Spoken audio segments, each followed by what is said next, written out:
Yellow peeps. Look at my hair.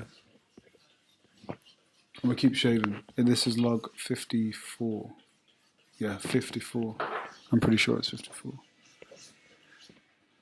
I've lost count now. This is log 54. And today's been a good day. As always, it's always a good day. What's this happening here? Get out of my face. So it was Noah's first day working in the cafe, not the cafe, in the tech team. So cheers to that, Noah. Hey, way! She enjoyed it. It was a good day. So it's just maintenance this week. So it's just, as it says, taking care of the building, all the things that from last year. So we have a whole system, an automation system at the Curve. A lot of old school theaters, they do it by hand basically. When it comes to flying objects up and down, they pull. Oh shit! I just lost the page. They pull on some rope and then they'll bring it up and down, and like it's a balance weight, counterbalance. I don't know in depth. I'm just going off the conversations I've heard with other people.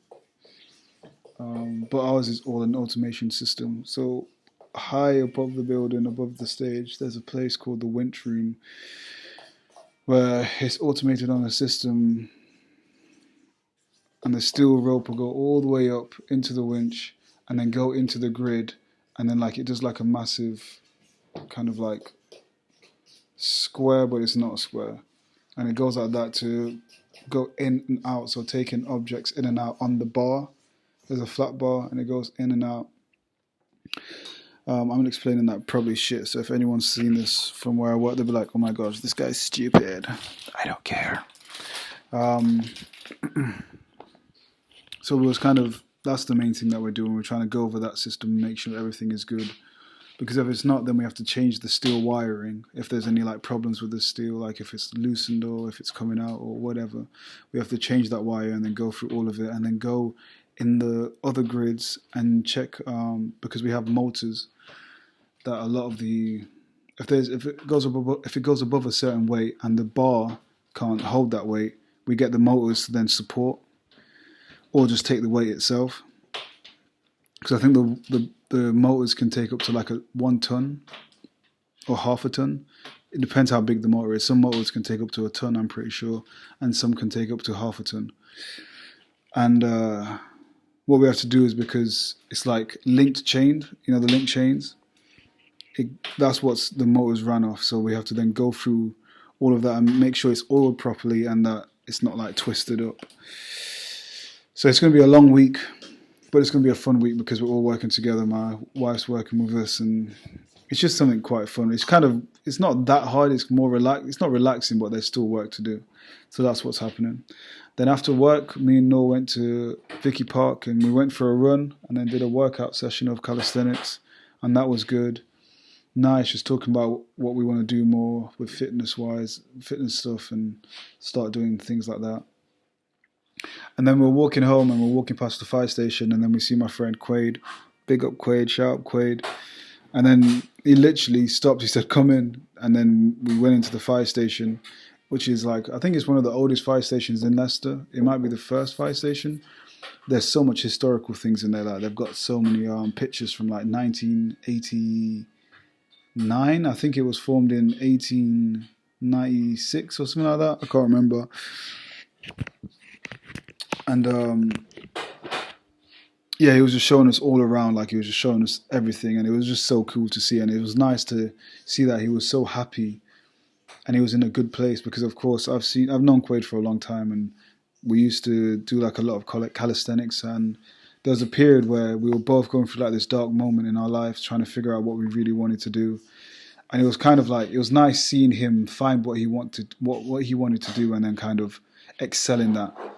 And now he's like in a really good place, and he's got like a son, and he's got a beautiful soon-to-be wife. She just doesn't know it yet. Quaid, pop the question. And she's really good for him. Like, it was, I don't think there's no one else was meant to be there for him than her. Like, you know, when two people are just meant to be together. And it was like she matches his energy perfectly, and like, yeah, it's nice to see that he's building like this beautiful family with beautiful people around him. So it was nice to see him, and then he was telling us all about it, and then me and my wife were walking back home saying it's so nice to see people who are passionate about the things they love and actually get the chance to get that and do it. And I think that's what you just have to look for in life. It's that thing of like, you find, like, when there's a moment of time when you will find it. It will come, and it'll be a struggle, and you don't know when it will come. But for example, with Quaid, it was a conversation he had with someone. Like, there was a conversation that happened that inspired him, and then an opportunity arose, and then he grabbed it by its horns. Do you know what I mean? He grabbed the bull by its horns and said, "Let's go for a ride, baby. Let's go for it." And he didn't know what the outcome was going to be. He didn't know anything. He just said, "I just need to do it. There's an opportunity now. The door's open. Let's go." And sometimes the door may close again, and the opportunity will pop up again. You don't know when, you don't know where, but it will. But you just have to kind of know the last time the door closed and you didn't get the opportunity, just be like, hey, next time that door opens, I'm grabbing it, because I know what it is now. I know what it is. And I feel like that's the same thing with my acting and this production company that me and my wife are trying to build. And have an understanding of it more, and not go off what other people want it to be, but what I want it to be, and what we want it to be. Because of course she's her own individual, and I'm my own individual, and I've got plans of how I want it to be, and she's probably got plans of how she wants it to be. But as long as we listen to each other and talk, we can help each other achieve those goals together and shine, not for the world, but for ourselves. That's what we're chasing. We're not chasing it for anyone else. We're chasing it for ourselves and, inshallah, our future kids. Yes, and that freedom of being able to go where we want and do as we please and become self-efficient. Do you know what I mean? So that's what I'm saying. Go through it. Always go for it. Never stop. There was times and there was opportunities in my life earlier on where I could have got a job, which would have helped me out, like financially, would have helped me out way more than the situation that I went through. But I knew deep down this is something that I just didn't want to do. Even though like this job was right there, literally the job was twice. It happened two times. 2 times they told me I got the job. I literally they said, "You've got the job." But they felt like there was still something stopping me because I mentioned my acting. And they're like, they need me to be like fully in there. Of course, I don't have to be fully in there. I could have pretended and be like, yeah, I'll do it. And then work there for like a year or half a year and then grab my money and then leave. But for me, that would have been wasting my time and energy. It would have been wasting my time and energy, because the work that I put in then I've now seen it. I've now seen where it's led me. If I didn't say no to that job, I wouldn't be here where I am right now. I probably wouldn't have married my wife. Do you know what I mean? Like, sometimes in life there's these moments where you have to make a choice on what path you need to go down. And some people may be like, oh, this path's better for you because there's better money and there's better opportunities.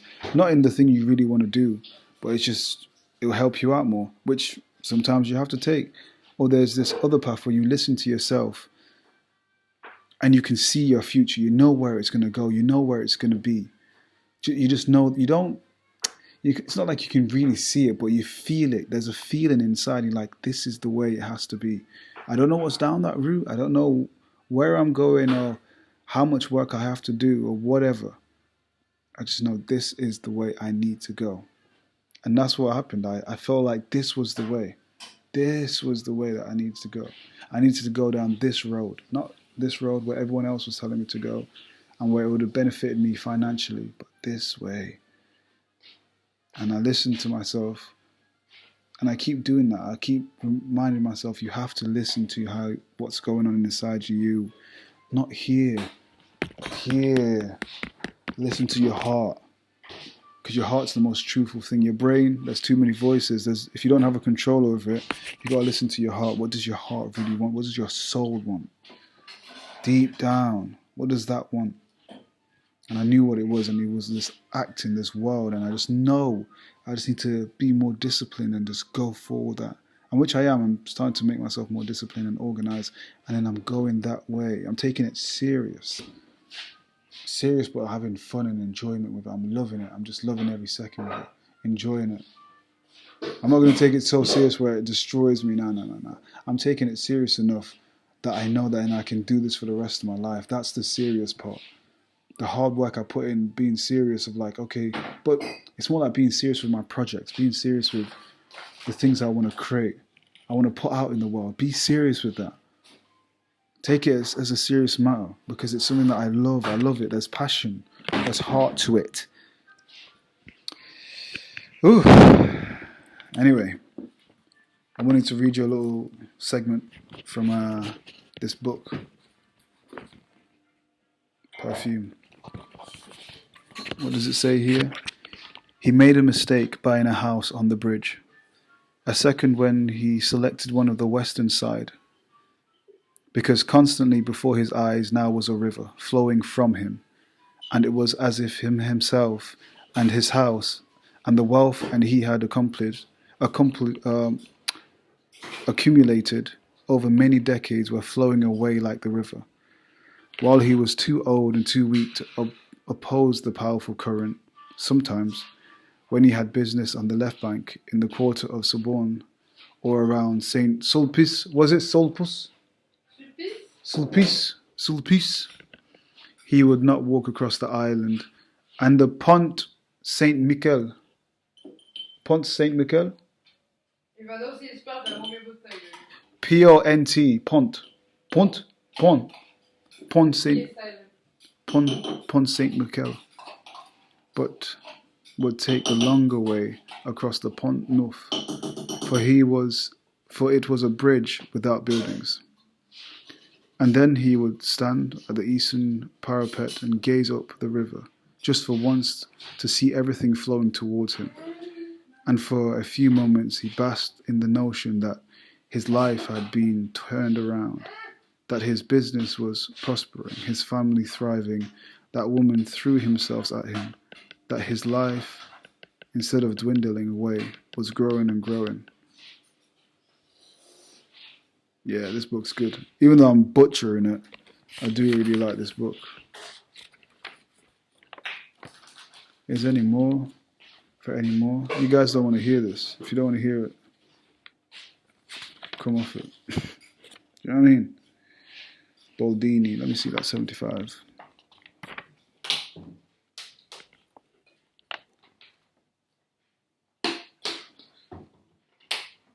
Okay. Boldini stood up. He opened his jalous and his body was bathed to the knees in the sunset. Caught fire like a burnt-out torch glimmering low. He saw the deep red rim of the sun behind the Louvre, and the softer fire across the slate roofs of the city. On the river shining like gold below him, the ships had disappeared, and the wind must have come up, for gusts were serrating the surface, and it glittering now here, now there, moving ever closer, as if a giant hand were scattering millions of louis d'or over this water. For a moment it seemed the direction of the river changed, and it was flowing towards Boldini in a shimmering flood of pure gold. There's a lot of French words that I have no idea. So I try and research them up and kind of then go back over it so I can remind myself of it. Yeah, it's a really good book. I like it. I think that's me done. Is there any more moments? Odors have a power of persuasion stronger than that. Odors have a power of persuasion stronger than that of words, appearances, emotions, or will. The persuasive power of an odor cannot be fended off. It enters into us like breath into our lungs. It fills us up, imbues us totally. There is no remedy for it. Imbus.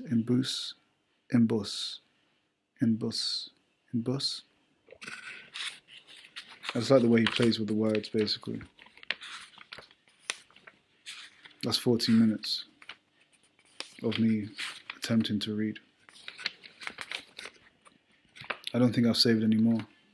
Any more for any more? Yeah. I think the book I will try and attempt after this is the good old Dune. I think I want to do the Dune saga. I think so. I think I'm going to do all three before the film comes out. If I can complete all three and then watch that third movie, I'll probably cry. So, yeah, I think that's what's going to be next. But if as I said before, I recommend people. I might do a review at the end. I'm not good with like fancy words or shit like that, but I can just give you my opinion. Okay, thank you guys for watching. Thank you guys for listening. I might keep shining, keep pushing forward. Listen to your heart always, and keep going. Peace.